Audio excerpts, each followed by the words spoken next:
Ви благодарам, председателе.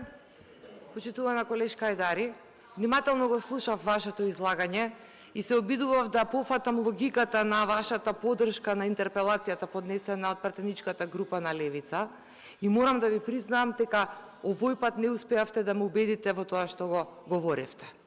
Сакам да ви поставам неколку прашања. Дали мислите дека со оваа несреќа ќе ги поклопите сите оние несреќи што претходно се случија во периодот на вашето владење? Дали вака се чувствувате?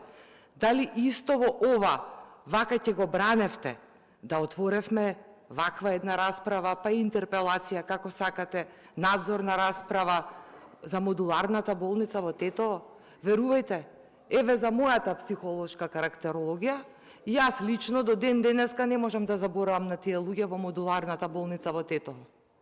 Но никогаш не го пречекорив прагот и етиката да лиферувам со флоскули од типот кутрите луѓе и кутрите родители, каков бран на болката сте се качиле, на што јавате, која ви е целта?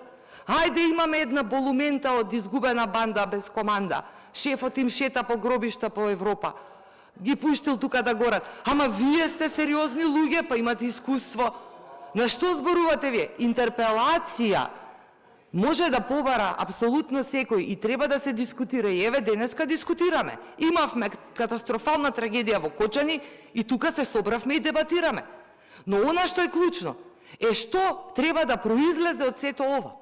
Дали овдека имаме исто како со Беса Транс, дали е истата ситуација, ќе ја спомнам повторно модуларната, или можеби скандалот на онкологија и низа на други прашања и дилеми. Дали можеби овдека треба да отвориме темата како бе за време на вашето владење 7 години со Социјалдемократскиот сојуз на Македонија и истуривте дрогата по улиците? Па децата ни ги отрувте, бе, нема училиште, нема гимназија, нема кафич, нема дискотека каде што не вриеше од дрога пред да дојде Тошковски.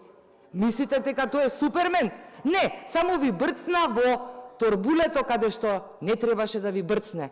Затоа што вие со ваквиот начин не покажувате грижа ниту за жртвите кои што трагично загинаа во Кочани, ниту пак воопшто за целата младина во Република Македонија, бидејќи сте одговорни не само за непостапување, туку и за соучесништво на најголемата трагедија што може да се случи на младите генерации, а тоа е дилањето на дрога. И тоа е јавна тајна во целата држава. И сето ова што го зборувате за кутрите родители, јас само би ве подсетила дека за прв пат во историјата еден министар за внатрешни работи успеа да отвори истрага дури за вашиот